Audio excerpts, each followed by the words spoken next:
दोस्तों, आज की ये कहानी एक ऐसी कहानी है जिसे सुनने के बाद आपकी हालत ऐसी हो जाएगी जैसे कार्यों को भूलना होगा। ये कहानी एक शैतानी गुड़िया की है और कैसे उस गुड़िया के प्रकोप ने सबको बुरी तरीके से परेशान किया।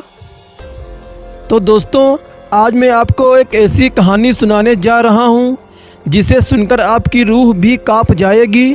इस कहानी की शुरुआत होती है एक गांव से, जहां मुकेंद्रा नाम की एक तांत्रिका रहती थी। वो एक ऐसा अनुष्ठान कर रही थी कि उसमें उसे लगभग 100 बच्चों की बलि देनी थी, जो कि सबसे बड़ा पाप है और सबसे गलत काम है।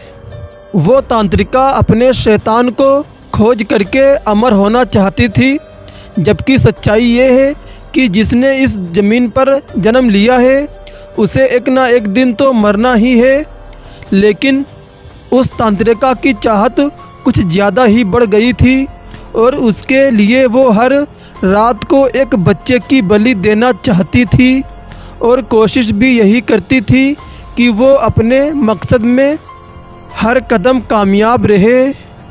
लेकिन दोस्तों, किसी को इस बात की भनक लग चुकी थी और उसने गांव वालों को समझा दिया कि गांव में बच्चों यूं ही नहीं गायब हो रहे हैं और हमें इस बात की तह तक पहुंचना होगा और रात में हम निगरानी रखेंगे। फिर उन्होंने कुछ ऐसा देखा जिसे देखकर आंखें दंग की दंग उन लोगों की रह गईं। उन गांव वालों ने देखा कि एक गुफा में एक काले कपड़े में एक औरत बैठी है और उसके सामने एक बच्चा पड़ा हुआ लेटा है और वो तांत्रिका साधना में विलीन हो गई है। तभी गांव के लोगों ने उस बच्चे को उठाकर उससे दूर कर दिया और उसकी साधना को भंग कर दिया। फिर दोस्तों, वो तांत्रिका ये सब देखकर वहाँ से भागने लगी। तभी लोगों ने उसे पकड़ लिया और वहीं रात के अंधेरे में किसी खोपड़ी में वो तांत्रिका जा घुसी। दोस्तों, जो वहाँ खोपड़ी रखी हुई थी उसी खोपड़ी के अंदर वो तांत्रिका जा घुसी।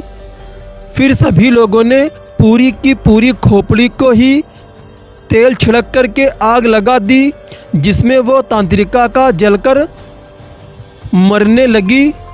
मगर उसने अपनी तांत्र साधना से वहाँ पर पड़ी एक गुड़िया में अपनी जान डाल दी और गुड़िया को खोपड़ी के खिड़की से फेंकते फेंकते अपना प्राण त्याग भी दिया और उसकी जान निकालते ही उसकी जान उस गुड़िया में चली गई। फिर दोस्तों, यहाँ से उस खूनी गुड़िया का खेल शुरू होता है। फिर कुछ समय बाद वहीं उस गांव में कुछ नए लोग बाहर से रहने के लिए आए थे। उनमें एक बच्ची भी थी।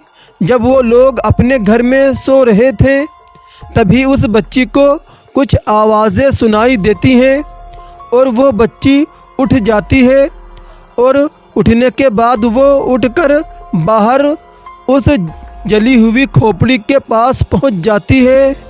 ये वही खोपड़ी थी जिसमें उस तांत्रिका की आत्मा थी। वो बच्ची उस गुड़िया को देखती ही रही और उसे उठाकर अपने घर ले आती है। फिर वो बच्ची उस गुड़िया से बातें करने लगती है और इस तरह बच्ची के सहारे उस गुड़िया ने फिर से बच्चों को रात में बहकाना और अपने कब्ज़े में लेना शुरू कर दिया और धीरे धीरे बच्चों की मौत शुरू हो जाती है और अब तक उसने लगभग 4 बच्चों की जान ले ली थी। गांव वालों को लगा कि फिर से कहीं उस तांत्रिका का काम तो नहीं शुरू हो गया है और फिर से लोगों ने निगरानी शुरू कर दी, लेकिन उन्हें कुछ पता नहीं चल रहा था।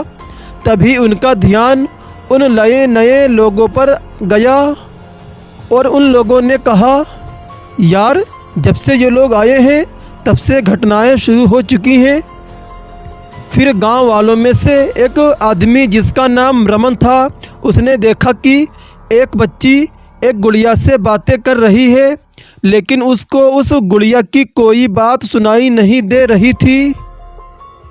फिर उस आदमी ने रात में उस बच्ची के घर पर निगरानी रखना शुरू कर दिया और उसने देखा कि अचानक रात में दरवाज़ा खुला और उसमें से गुड़िया निकली और जंगल की तरफ चल कर के जाने लगी और वहीं जाकर बैठ गई जहाँ पर वो तांत्रिका बैठती थी। और साथ ही में वो गुड़िया मंत्र का उच्चारण भी कर रही थी। तभी एक बच्चा सम्मोहित होकर उसकी तरफ आने लगा और उसने बच्चे को वहीं पर मार डाला। ये देखकर रमन घबरा गया और वो वहाँ से भागा और उसने गांव के बहुत ही समझदार आदमी महेश को सारी बातें बताई। सारी बातें सुनकर महेश ने कहा, यार समस्या का समाधान हमारे गुरुजी देंगे। फिर दोस्तों वो लोग एक सुनसान जंगल में एक अघोरी बाबा के पास चले गए। तभी उसने उनकी मन की बात जान ली और उसने कहा, आओ बालक आओ आओ, वो गुड़िया कोई और नहीं, वो वही तांत्रिका ही है जो बच्चों की बलि दे रही है। बस मारने का तरीका बदल चुकी है।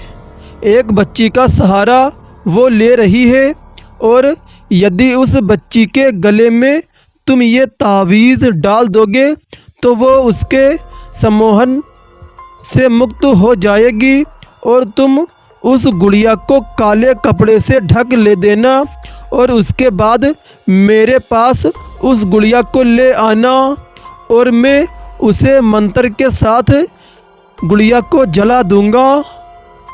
फिर दोस्तों रमन और महेश दोनों ने उस बच्ची के यहाँ जाकर उसके माता पिता को सारी बातें बताईं। पहले तो उसके माँ बाप कुछ मानने को तैयार नहीं हुए, लेकिन उस रात उन्होंने अपनी आँखों से जो देखा वो उनको सारी बातें मानने के लिए मजबूर कर चुकी थी।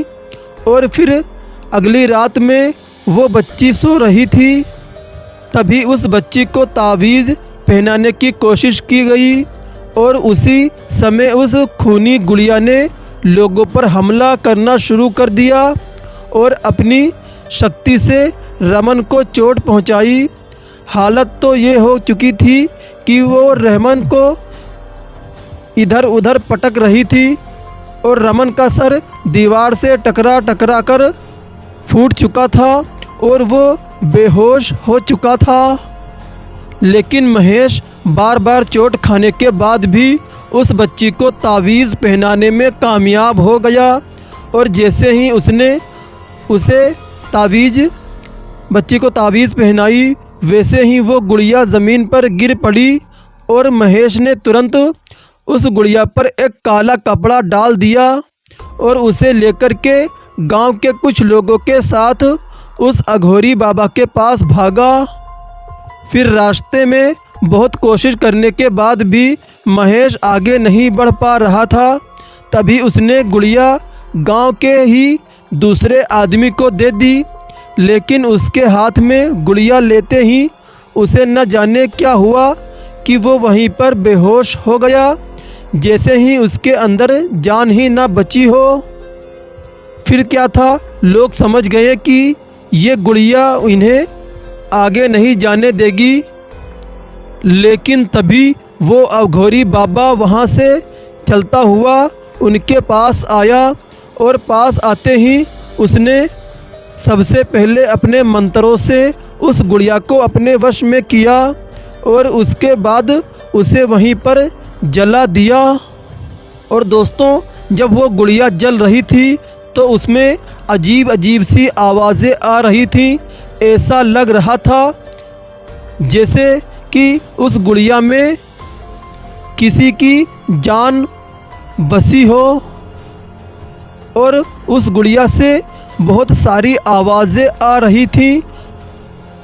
और उस गुड़िया को जलाने के बाद अब भी वहाँ तक दोबारा कोई आतंक तो नहीं हुआ, लेकिन खौफ अभी भी लोगों के दिलों में ज़िंदा है, क्योंकि खौफ ऐसी चीज़ है जो एक बार तो आता है लेकिन वो पूरी ज़िंदगी भर याद रहता है। तो दोस्तों, उम्मीद करता हूँ कि आप लोगों को शैतानी गुड़िया और मौत का खूनी खेल अच्छा लगा होगा, और आपको कैसा लगा प्लीज़ हमें कमेंट करके ज़रूर बताएं। और इसी तरह की वीडियो सुनने के लिए हमारे चैनल को सब्सक्राइब करें और ज़्यादा से ज़्यादा शेयर करें।